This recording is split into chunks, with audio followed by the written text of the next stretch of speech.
Padre, te damos gracias por este tiempo, gracias por esta reunión tan especial que tú has preparado en esta mañana, donde tú reúnes a tus hijos, a tus santos, para guiarnos, para enseñarnos, para exhortarnos, Señor, a lo tan grande que tienes tú como llamado en nuestras vidas, un propósito y una expectativa de conquista a través de tu pueblo. Gracias, Señor, por tu misericordia y tu bondad, por fijar tus ojos en nosotros, en tu pueblo. Hoy, Señor, te pedimos que tú nos hables y sigas, Señor, marcando los parámetros a través del cual tu pueblo debemos de caminar, Señor. Gracias, Espíritu Santo, por esta mañana. Obra en la vida de cada corazón, obra en mi boca, obra a través de este mensaje, que podamos juntos discernir cuál es tu propósito sobre nuestras vidas. En el nombre del Padre, Hijo, en el nombre del Hijo y del Espíritu Santo. Amén. Muy bien. Hace un momento que hablaba el pastor acerca de los límites. Me vino a la mente, inicio con este punto, me vino a la mente la historia de un hombre que nos habla mucho el libro. Yo lo leía y me llamó mucho la atención la historia de Alejandro el Magno. ¿Cuántos recuerdan quién fue Alejandro el Magno? Le llamaban Alejandro el Grande. Y Alejandro el Magno el Grande, que era el mismo, fue un gran conquistador, pero murió muy joven. Dice que murió cerca de los 23 años. Y muchas cosas podemos aprender de su vida, como ejemplo, a pesar de que cometió grandes errores también. Pero hubo ciertos aciertos relacionados a sus conquistas, que nos deja ciertas reflexiones acerca de nuestras vidas. Me llama la atención porque a sus últimos años de edad se dice la historia que él entró a uno de sus palacios y empezó a llorar mucho porque creía que ya había conquistado el mundo y que ya no tenía más territorios que conquistar.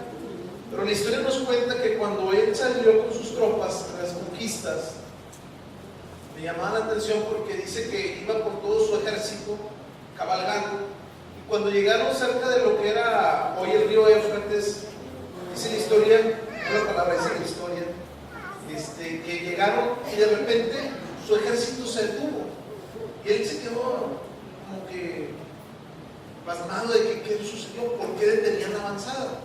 Y en ese momento él se bajó de su cabalgadura y fue con su ejército, sus generales. Le dijo: ¿por qué detienen la avanzada? ¿Qué está sucediendo? ¿Por qué me detienen a mi ejército? Sus generales en ese momento le sacaron un mapa y le dijeron a Alejandro, sucede que hasta aquí llega el mundo, hasta aquí llega la tierra, porque estos hombres habían aprendido que con los mapas, habían aprendido desde pequeños que el mundo se terminaba y que cuando llegaban a sus límites, acorde a estos mapas que tenían en sus manos, caían al abismo. Entonces dijeron ellos, se tuvieron que aquí termina. Y Alejandro en ese momento, dicen que tomó el mapa, lo rompió y cruzó el río caminando. Y cuando ya llegó cruzado el río, los invitó a que pasaran todos. Y lo que deja como reflexión esta historia, y que nos deja como reflexión lo que dice este hombre del mundo, pero que nos hace reflexión a nosotros en esta mañana, es de que él le estaba mostrando a sus soldados, a sus seguidores, que los diseñadores del mapa habían puesto límites sobre nuestras vidas. Y él está diciendo: los límites nos los imponemos nosotros. Y creo yo que lo que Dios estaba hablando, y prácticamente lo que refiere el pastor, y le decía hace un momento a Daniela, es de que Dios tiene tantas perspectivas sobre nosotros como su pueblo, que no podemos caer ni en nuestros propios límites. Tenemos un llamado tan grande y tan especial que fuimos llamados a conquistar, y los límites los pone solamente Dios. Y hasta el día de hoy no ha puesto ningún límite en nuestras vidas. El único límite que ha puesto es de que no nos desubiquemos de su presencia, de su palabra. Ese es el único límite que ha puesto Dios sobre nosotros, que aún tenemos el libre albedrío de equivocarnos. Pero creo yo que tenemos un gran llamado como pueblo Pero la diferencia, Alejandro Magno, de usted y de mí, es de que nosotros tenemos un Dios que nos respalda, que nos guía, que nos da dirección, que nos da esas habilidades de liderazgo, que pone sobre nosotros un entendimiento, nos da la sabiduría y nos da su espíritu para que sigamos la dirección correcta para conquistar en su reino. Amén. Y bueno, yo hablando de esa diferencia, yo quiero iniciar en el libro de Éxodo. Acompáñenme el libro de Éxodo capítulo 11. Éxodo 11. Lo que Dios ponía en mi corazón para ustedes esta mañana, y que ya compartí algo al respecto un miércoles, pero Dios ponía en mi corazón que era importante que lo compartiéramos como congregación, reafirmar ciertos puntos. Esta palabra que Dios ponía en mi corazón no es, créanme que no es una predicación para venir a levantar nuestro ánimo, una predicación más. Lo que yo vengo a hablar esta mañana es algo que viene a confirmar los pasos que estamos dando como pueblo, y no solo como pueblo, sino en tu vida personal. Entonces yo le pido no solamente a Dios, al Espíritu, yo te pido a ti que tú pongas toda la atención y que entendamos que no se trata de una palabra para levantar ánimos, se trata de una palabra para definir los pasos que como hijos debemos de tomar en los próximos tiempos. Estamos en un tiempo 2014 de cambios estructurales, y una palabra fue decretada, una voz una declaración de libertad en este mes de mayo que termina. Y tú y yo tenemos que ser entendidos y sabios de lo que Dios está haciendo, y discernir y quitarnos todos los límites que nos hayamos puesto, todo aquello que robe la atención a esta palabra, y definir lo que Dios quiere hacer con nosotros, ser entendidos. Y esta palabra que Dios pone en mi corazón es una palabra que viene de cierta manera porque Dios nos da una palabra de libertad. Usted lo recuerda, se declaraba: deja ir a mi pueblo, deja ir a mi pueblo. Una declaratoria de libertad, de la voz misma de Dios. Pero lo que Dios pone en mi corazón es de que simultáneamente en esa declaratoria de Dios hay una responsabilidad de los hijos. No solamente viene una declaratoria de libertad, sino que simultáneamente, donde Dios está hablando a un sistema que está de cierta manera trayendo carga sobre su pueblo, cuando Dios opera sobre su pueblo, en protección de su pueblo, hay una responsabilidad sobre los hijos simultánea, donde los hijos no solo nos quedamos parados de ver cómo Dios empieza a traer esa libertad sobre nosotros, sino que hay una responsabilidad muy específica, y es de lo que yo te quiero hablar en esta mañana, y que Dios puso en mi corazón, y Dios te lo quiere hablar. Y del libro de Éxodo capítulo 11, versículo 4, miren lo que dice la palabra, hablando de diferencia. Dijo pues Moisés: Jehová ha dicho así: a la medianoche yo saldré por el medio de Egipto, y morirá todo primogénito en tierra de Egipto, desde el primogénito de Faraón que se siente en su trono, hasta el primogénito de la sierva que está tras el molino, y todo primogénito de las bestias, y habrá gran clamor por toda la tierra de Egipto. ¿Recuerda la palabra? Dios iba a empezar a sacudir a Egipto, iba a empezar a romper los sistemas. Y dice: cual nunca hubo ni jamás habrá,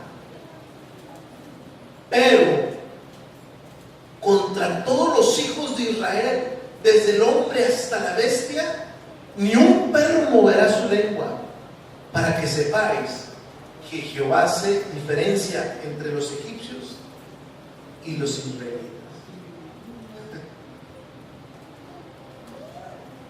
Jehová hace diferencia entre los egipcios y los israelitas. Me llama la atención cuando leí este pasaje que nos pone la palabra, que nos pone Dios y el Espíritu Santo una reflexión, y mire de qué manera hace esta reflexión haciendo una analogía: que ni un perro se lamentará por lo que Dios va a hacer a Egipto. Le estaba hablando al pueblo de Israel y le decía: ni un perro se lamentará, porque yo hago la diferencia entre mi pueblo y el pueblo del sistema. Esto me dice, nos dice esta mañana, que es Dios quien va a hacer la diferencia. No es nuestras habilidades las que hacen la diferencia, no es tu carisma el que hace la diferencia, no es nuestro intelecto el que hace la diferencia, no es nuestra motivación, no es nuestro empuje lo que hace la diferencia, sino es Dios quien está haciendo la diferencia entre su pueblo. Pero qué interesante es que Dios proteja a sus siervos. En el libro de Malaquías, si usted se va a Malaquías, capítulo 3, versículos 17 y 18, me llama la atención cuando Dios está hablando a su pueblo y dice: ustedes son mi especial tesoro.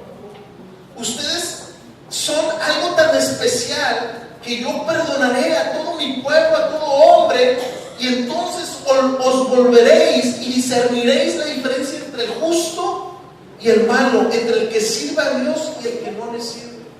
Dios siempre ha sido un Dios que hace la diferencia, que marca diferencias entre el justo y lo injusto, que aunque el sol sale para justo e injusto, Dios siempre marca diferencias en nuestras vidas. Y esto me llama la atención porque como primer punto de partida en esta palabra debemos entender que la diferencia la hace Dios. No es nuestro esfuerzo humano, pero sí hay una responsabilidad personal. No es nuestro esfuerzo de mantenernos justos, no es por nuestras obras, sino es por la misericordia y la gracia poderosa de Dios que tú y yo somos posicionados en un lugar de diferencia. Tú y yo somos posicionados en un lugar donde ni perro moverá su lengua ni se lamentará con lo que empezará a suceder o lo que Dios empezará a hacer a través de los sistemas. Pero hay una responsabilidad. Hay una responsabilidad tuya y mía que sí marca la diferencia para posicionarnos en el lugar donde Dios posiciona a sus hijos, donde Dios protege a su pueblo cuando Él empieza a actuar sobre los sistemas. Y esta es la palabra específica, ciertos puntos que yo quiero que vayamos teniendo el discernimiento de cómo el pueblo debemos de caminar, cómo el pueblo debemos de entender lo que Dios está haciendo, qué es lo que espera Dios de nosotros. Y para marcar el punto de cómo Dios empezó una diferencia en el pueblo de Israel, yo me voy a retroceder unos ciertos pasajes para que vayamos viendo cómo Dios operó y marcó la diferencia a través de su pueblo, cómo su pueblo fue bendecido, fue protegido y tenía altas expectativas, que Él empezó a lanzar decretos de libertad sobre su pueblo, porque Dios tenía un gran propósito sobre esa nación. Y dice en el libro de Génesis capítulo 45, vaya conmigo, Génesis 45. Génesis 45.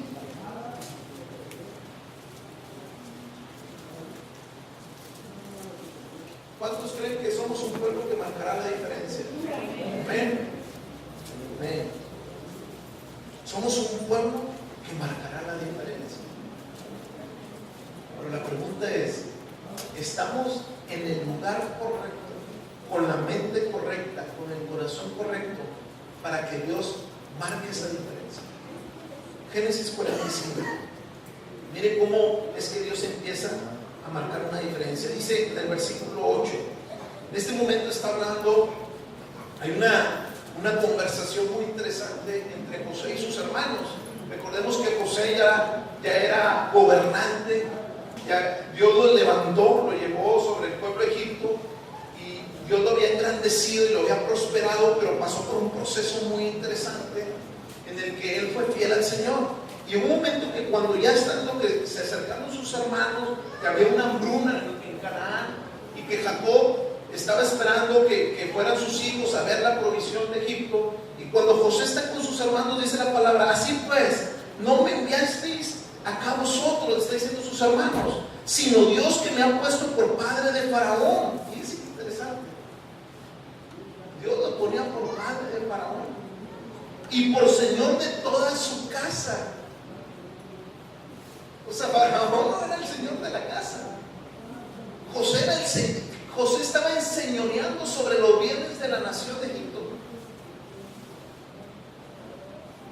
Pero él era entendido que decía, pero Señor me ha puesto, Dios me ha puesto a mí. No es por mi astucia, no es por mi perseverancia, aunque la tuve, fue por la misericordia de Dios. Y por gobernador en toda la tierra de Egipto. Daos prisa, id a mi padre y decirle, así dice tu hijo José, Dios me ha puesto por Señor de todo Egipto. Ven a mí, no te detengas, habitarás en la tierra de Gosén y estarás cerca de mí, tú y tus hijos, y los hijos de tus hijos, tus ganados y tus vacas, y todo lo que tienes. Versículo 11. Y ahí, ¿dónde ahí? En Gosén. Allí te alimentaré, pues aún quedan 5 años de hambre, para que no perezcas de pobreza tú y tu casa y todo lo que tienes. Habitaréis en la tierra de José. José estaba en una situación donde él entraba en un entendimiento de lo que Dios estaba haciendo en su vida, y cuando llegan sus hermanos, empieza su vida a hacer clic, y él empieza a entender que el propósito de Dios sobre él